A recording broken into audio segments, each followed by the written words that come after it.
तो हेलो बच्चों, मैं कैलाश गौतम स्वागत करता हूं आपका हमारे YouTube चैनल प्रिपरेशन मंत्रा में। लाइंस एंड एंगल्स के प्रीवियस क्लास में हमने देखा कुछ बेसिक डेफिनेशन, राइट? जैसे लाइन क्या होता है, एंगल क्या होता है, लाइन सेगमेंट क्या होता है, रे क्या होता है। फिर हमने देखा कि एंगल को हम मेजर कैसे करते हैं, एंगल को हम डिग्री में मेजर करते हैं। फिर हमने देखा कि based on the measure of an angle हम एंगल को कितने टाइप्स में डिवाइड करते हैं। फिर हमने देखा कॉम्प्लीमेंट्री एंगल और सप्लीमेंट्री एंगल का कॉन्सेप्ट, राइट? तो कॉम्प्लीमेंट्री एंगल और सप्लीमेंट्री एंगल पे बहुत अच्छे अच्छे क्वेश्चंस आते हैं। ओके, हालांकि बहुत बेसिक लेवल के क्वेश्चंस आते हैं, बट इससे क्वेश्चंस आते हैं। तो इससे पहले कि हम कुछ और डेफिनेशंस देखें, हम कॉम्प्लीमेंट्री एंगल और सप्लीमेंट्री एंगल पे बेस्ड कुछ क्वेश्चन सॉल्व करते हैं। ओके, इससे ये भी पता लगेगा हमें कि कैसा क्वेश्चन आता है इससे, राइट? और उसको सॉल्व कैसे करते हैं। चलिए शुरू करते हैं आज की क्लास। और हमारा पहला क्वेश्चन है, find the measure of an angle which is 24 degree more than its complement. Okay,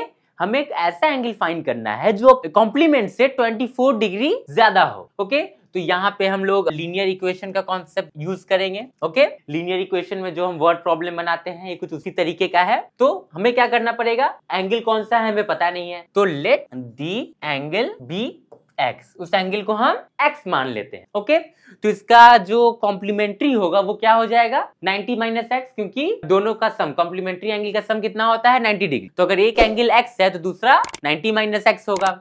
okay, then its complement will be 90 minus x. उसका कॉम्प्लीमेंट्री एंगल क्या होगा, 90 माइनस एक्स। क्वेश्चन क्या कह रहा है कि ये एंगल जो है वो अपने कॉम्प्लीमेंट्री से 24 ज्यादा है। तो इसका सिंपल इक्वेशन हम फॉर्म कर सकते हैं। Then according to question, x is equals to complement से 24 ज्यादा, मतलब 90 माइनस x में हमें 24 ऐड करना होगा। ओके, हो गया लीनियर इक्वेशन फॉर्म। यहां से हम x का वैल्यू फाइंड आउट करेंगे और वही हमारा इस क्वेश्चन का आंसर होगा। तो क्या होगा यहाँ पे, इसे हम सॉल्व करेंगे तो x इधर आएगा तो हो जाएगा 2x is equals to 90 plus 24 which is equals to 114. Then x is equals to 114 by 2 which is equals to 57. तो x कितना निकला हमारा, 57। ओके, 57 का कॉम्प्लीमेंट क्या हो जाएगा, 57 का कॉम्प्लीमेंट हो जाएगा 90 माइनस 57 जो कि हो जाएगा 33 के बराबर। ओके, तो हमारा जो एंगल था वो 57 निकला, जो कि अपने कॉम्प्लीमेंट्री से 24 ज्यादा है। 57 जो है वो 33 से 24 डिग्री ज्यादा है, राइट? तो इस तरीके से हम लोग क्वेश्चन सॉल्व करते हैं। यहाँ पे हम कॉम्प्लीमेंट्री एंगल का तो कॉन्सेप्ट सीख ही रहे हैं, साथ में लीनियर इक्वेशन का भी हम कॉन्सेप्ट सीख रहे हैं कि हम कैसे क्वेश्चन पे लीनियर इक्वेशन के वर्ड प्रॉब्लम को हम कैसे सॉल्व करते हैं। तो एक और क्वेश्चन देखते हैं हम। तो हमारा नेक्स्ट क्वेश्चन है, the supplement of an angle is 1/3 of given angle, find the measure of a given angle and it's supplement. क्या मतलब हुआ इस क्वेश्चन का, कि जो एंगल का जो सप्लीमेंट है वो 1/3 है गिवन एंगल। ओके, देन हमें गिवन एंगल और उसका सप्लीमेंट दोनों फाइंड आउट करना है। तो यहाँ पे भी जो है हमें लीनियर इक्वेशन का हेल्प लेना होगा। गिवन एंगल हमें पता नहीं है तो गिवन एंगल हम x मान लेते हैं। Let the given angle be x, given angle x है। क्वेश्चन क्या कह रहा है कि the supplement of a given angle, supplement मतलब जिस दो एंगल का सम 180 होता हो। तो अगर गिवन एंगल हमारा x है तो इसका सप्लीमेंट क्या हो जाएगा, सप्लीमेंट हो जाएगा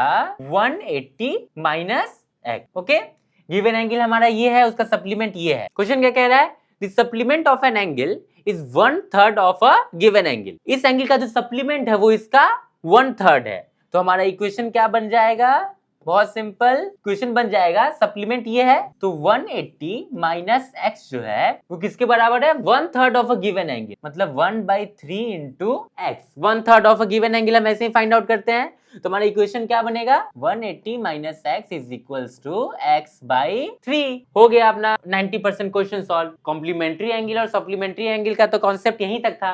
अब यहाँ से तो हम लीनियर इक्वेशन का कॉन्सेप्ट लगा के इसे सॉल्व करेंगे, राइट? सॉल्व करते हैं हम।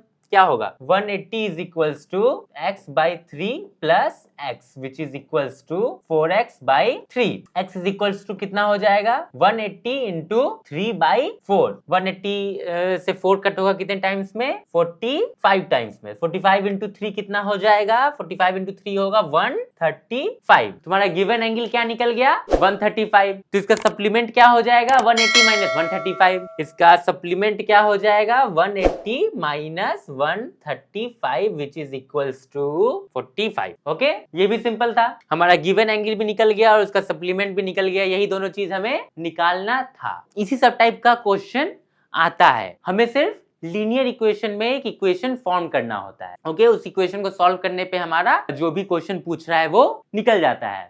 उसके लिए हमें क्या क्या पता होना चाहिए, कॉम्प्लीमेंट्री एंगल क्या होता है पता होना चाहिए, तभी तो हम इक्वेशन सॉल्व कर पाएंगे। सप्लीमेंट्री एंगल क्या होता है ये पता होना चाहिए। एक और क्वेश्चन देखते हैं इस पे बेस। तो हमारा नेक्स्ट क्वेश्चन है, दो सप्लीमेंट्री एंगल है जो कि 3:2 के रेशियो में है। तो हमें उन एंगल्स को फाइंड आउट करना है। ओके, कैसे फाइंड आउट करते हैं, ऐसे क्वेश्चन को हम कैसे सॉल्व करते हैं। तो अगर किसी दो क्वांटिटी का रेशियो दिया हुआ है, जैसे यहाँ 3:2 रेशियो दिया हुआ है, तो उस दो क्वांटिटी को हम 3x और 2x मान लेते हैं। ओके, 3y या 2y कुछ भी सेम वेरिएबल दोनों में हम लगाते हैं। फॉर एग्जाम्पल इस क्वेश्चन को हम कैसे सॉल्व करेंगे, रेशियो 3:2 दिया हुआ है तो हम मान लेंगे let the angles be 3x and 2x। Okay, अगर कभी भी किसी भी क्वेश्चन में, किसी भी टाइप के क्वेश्चन में कैसा भी रेशियो अगर दिया हो 4:5, 9:2, कुछ भी रेशियो दिया हो, तो उस दो क्वांटिटी को हम मानते हैं ना कि लेट दिस क्वांटिटी बी इतना।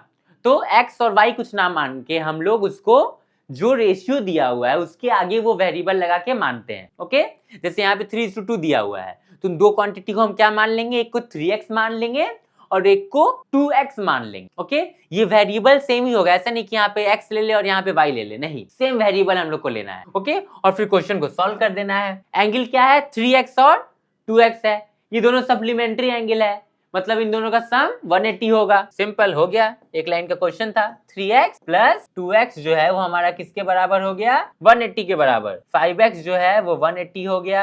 x कितना हो जाएगा 180 by 5 which is equals to 36। x निकल गया हमारा 36। एंगल अभी फाइंड नहीं हुआ है, हमने अभी x फाइंड आउट किया है। तो एंगल क्या हो जाएगा, एक एंगल हो जाएगा 3 इंटू x, एक एंगल हो जाएगा 2 इंटू x। मतलब एक एंगल हो गया हमारा 3 into 36 which is equals to 108 और दूसरा एंगल हो गया 2 into 36 which is equals to 72। Okay, तो इस तरीके से कॉम्प्लीमेंट्री एंगल सप्लीमेंट्री एंगल पे क्वेश्चन आते हैं। ओके, और इस तरीके से हम उन्हें सॉल्व करते हैं। आई होप यहाँ तक सब कुछ क्लियर हो गया होगा। अब हम कुछ और डेफिनेशंस देखते हैं। ओके, जो लाइन्स एंड एंगल में बहुत इंपॉर्टेंट। तो चलिए देखते हैं। एडजेसेंट एंगल का बहुत बेसिक लेवल का चीज है, बट फिर भी ये बच्चों के दिमाग में नहीं रहता है, की वजह से क्या होता है इन्हें क्वेश्चंस बनाने में प्रॉब्लम होती है। एडजेसेंट मतलब जो साइड में है आपके या फिर जो आपके जस्ट बाद है। ओके, उसको हम लोग एडजेसेंट बोलते हैं। तो एडजेसेंट एंगल का क्या मतलब हुआ, दो एंगल जो एक दूसरे के बगल में हो। बहुत सिंपल चीज है। जैसे अगर हम उसे ड्रॉ करें तो ये A हो गया, इस पॉइंट को हम B नाम देते हैं, C एंड D। तो ये एंगल जो हो गया, ये एंगल और ये एंगल, ये दोनों क्या है, एक दूसरे के बगल का एंगल है। तो इन दोनों को हम क्या कहेंगे, एडजेसेंट एंगल। सिंपल सी बात है, कुछ कॉम्प्लेक्सिटी नहीं है। बगल वाले जो साइड बाय साइड जो एंगल है उसको हम लोग क्या कहेंगे, एडजेसेंट एंगल। जैसे अगर एक और ले हम, अगर यहाँ पे एक और ऐसे रेड डाल दें E, तो C। इस एंगल का जो एडजेसेंट एंगल होगा वो कौन सा होगा, वो ये एंगल होगा, ये एंगल नहीं होगा। इस एंगल का एडजेसेंट एंगल ये वाला नहीं होगा, ये वाला होगा, क्योंकि ये वाला जो एंगल है उसके जस्ट साइड में नहीं है। ओके, और ये बात समझ, साइड में जस्ट बगल में होना चाहिए। ऐसा नहीं कि साइड में तो है ही ना, उसके बीच में एक और एंगल है तो है, बट वो ये भी तो इसके साइड में ही है, नहीं, जस्ट बगल में होना चाहिए। ओके, ऐसे एंगल को हम क्या कहेंगे, एडजेसेंट एंगल। बट मैथमेटिक्स में इसको हम डिफाइन कैसे करते हैं, ओके, हम ऐसे सिंपली नहीं लिख सकते हैं ना कि बगल वाले एंगल को हम कहते हैं। डेफिनेशन में उसे प्रॉपर्ली डिफाइन करना होता है। तो हम इसे कैसे डिफाइन करते हैं कि two angles are called adjacent angle if तीन कंडीशन है। अगर उस तीनों कंडीशन को दो एंगल फुलफिल करता है तो उसको हम एडजेसेंट एंगल बोलते हैं। क्या है वो दो कंडीशन, पहला है they have the same vertex. दो एंगल का अगर वर्टेक्स सेम हुआ तो ये पहला क्राइटेरिया है एडजेसेंट होने का, कि दो एंगल का वर्टेक्स सेम होना चाहिए। तो यहाँ पे देखो, अगर हम लोग इस एंगल को अगर हम इस एंगल को देखें, इस एंगल को और उसके बगल वाले इस एंगल को देखें, तो इन दोनों का वर्टेक्स क्या है, सेम है। पहला क्राइटेरिया फुलफिल हो गया कि they have the same vertex. Okay, they have a common arm. Angle का आर्म क्या होता है ये हमने डिस्कस किया था। तो देखो इस दोनों एंगल का, इस एंगल का और इस एंगल का, जिससे मैंने रेड से डिनोट किया है, इन दोनों एंगल में ये AC क्या है, कॉमन आर्म है, राइट। तो ये दूसरा क्राइटेरिया भी फुलफिल हो गया। तीसरा क्राइटेरिया क्या है कि their non common arm are on the opposite side of the common arm. तो इस एंगल का और इस एंगल का जो नॉन कॉमन आर्म है वो कौन सा है, AB और AD, जो कि कॉमन आर्म के अपोजिट साइड है। एक अगर इस साइड है तो दूसरा इस साइड है। तो इस तीनों क्राइटेरिया को ये दो एंगल क्या कर रहा है, फुलफिल कर रहा है। तो मतलब इन दोनों को हम एडजेसेंट एंगल बोल सकते हैं। अब यहीं पे अगर हम इस एंगल पे आते हैं, कौन से एंगल पे, EAB पे, इसे मैं दूसरे कलर से डिनोट करता हूं, ब्लैक। ओके, अगर हम लोग इस एंगल पे आते हैं, इस एंगल पे और इस एंगल पे, तो हमने बेसिक अंडरस्टैंडिंग से क्या समझा था कि ये दोनों जो है वो एडजेसेंट एंगल नहीं है, मतलब बगल वाले एंगल नहीं है। तो ये दोनों क्या इस क्राइटेरिया को फुलफिल कर रहे हैं, क्या इस क्राइटेरिया के अकॉर्डिंग भी वो एडजेसेंट एंगल नहीं है, ये हम चेक कर लेते हैं अभी। पहला क्या है, they have the same vertex. तो पहला क्राइटेरिया तो फुलफिल हो रहा है यहाँ, क्योंकि इस एंगल का और इस एंगल का दोनों का वर्टेक्स सेम है। तीसरा क्राइटेरिया भी फुलफिल हो रहा है, पहला फुलफिल हो रहा है, तीसरा भी फुलफिल हो रहा है। क्या है तीसरा, कि their non common arm are on the opposite side of the common arm. Their non common arm, हाँ यहाँ पे तीसरा तक तो बात ही नहीं पहुंचेगी, यहाँ पे तो बात दूसरे में ही खत्म हो जाएगी कि they have a common arm. वहां पे कॉमन आर्म होना चाहिए, राइट। अब इन दोनों एंगल में कोई कॉमन आर्म नहीं है। ओके, तो तीसरे क्राइटेरिया तक तो बात ही नहीं पहुंचेगी। दूसरे क्राइटेरिया में ही हमें पता चल जाएगा कि ये दोनों एंगल जो है वो एडजेसेंट एंगल नहीं है। ओके, ऑल दाउ इतना कुछ चेक करने की हमें जरूरत नहीं होती, तो हम देख के ही बता देंगे सिंपली कि ये एडजेसेंट है या नहीं। बट हाँ, एग्जाम में अगर क्वेश्चन आ जाए कि एडजेसेंट एंगल को डिफाइन करना है, तो वहां पे हमें इन सारी चीजों को मेंशन करना होगा। ओके, वहां पे हम ये सिर्फ लिख के नहीं आ सकते हैं कि the angle which are side by side to each other are called adjacent angle. नहीं, ये वहां पे हमें इन तीनों क्राइटेरिया को मेंशन करना होगा।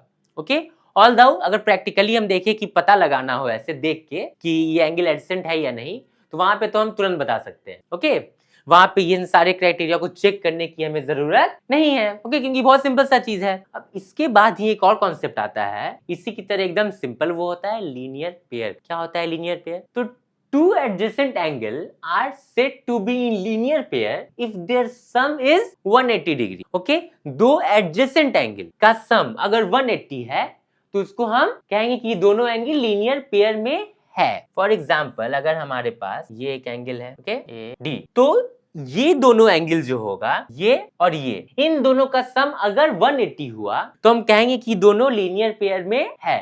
हमें पता है कि 180 मतलब स्ट्रेट एंगल कहते हैं उसे हम।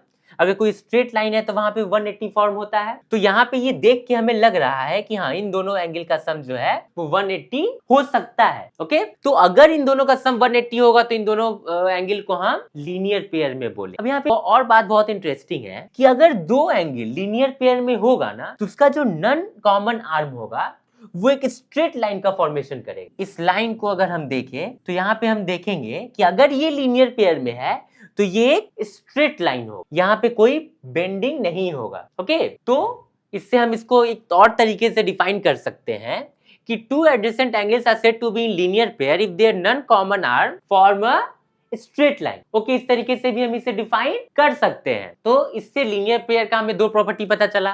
पहला, दो एंगल का सम 180 होगा अगर वो लीनियर पेयर में है तो। दूसरा कि अगर वो लीनियर पेयर में है तो उसका नॉन कॉमन आर्म जो होगा वो एक स्ट्रेट लाइन का फॉर्मेशन करेगा। ओके, बहुत बेसिक सा चीज है बट ये बहुत इंपॉर्टेंट है। ओके, क्योंकि क्या होता है ना कि जब हम क्वेश्चन सॉल्व करते हैं तो हमें कोई दो एंगल का सम हुआ कि चलो ये लीनियर पेयर में है, हमने प्रूव कर दिया कि ये इन दोनों का सम जो है, या फिर ये एक स्ट्रेट लाइन है, तो इन दोनों का सम जो है वो 180 होगा।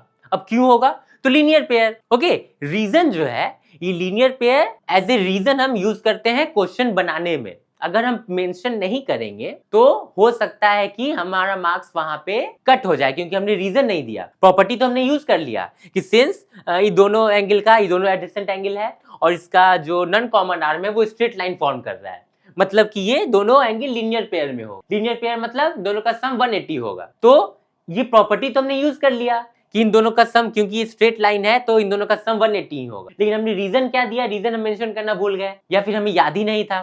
तो वो रीजन मेंशन करना एग्जाम्स में ज्योमेट्री के क्वेश्चंस बनाने में बहुत इंपॉर्टेंट होता है कि कोई भी बात हम लिख रहे हैं तो ब्रैकेट में उसका हम रीजन देते हैं। आगे जब हम क्वेश्चन बनाएंगे तो और समझ में आएगा कि हम कैसे रीजंस लिखते हैं और कैसे क्वेश्चन सॉल्व करते हैं। ये जो हमने देखा कि दो लीनियर पेयर का सम 180 होता है या फिर अगर 180 है तो वो लीनियर पेयर में कहलाता है। इस चीज को हम थ्योरम में भी देखते हैं, बट उस थ्योरम को हम डिस्कस करेंगे नेक्स्ट क्लास में। तो आज के लिए बस इतना ही, मिलते हैं नेक्स्ट वीडियो में। तब तक अगर आप हमारे चैनल पे न्यू हैं तो चैनल को सब्सक्राइब करें, वीडियो को लाइक करें और अपने दोस्तों के साथ ज़्यादा से ज़्यादा शेयर करें। Thank you.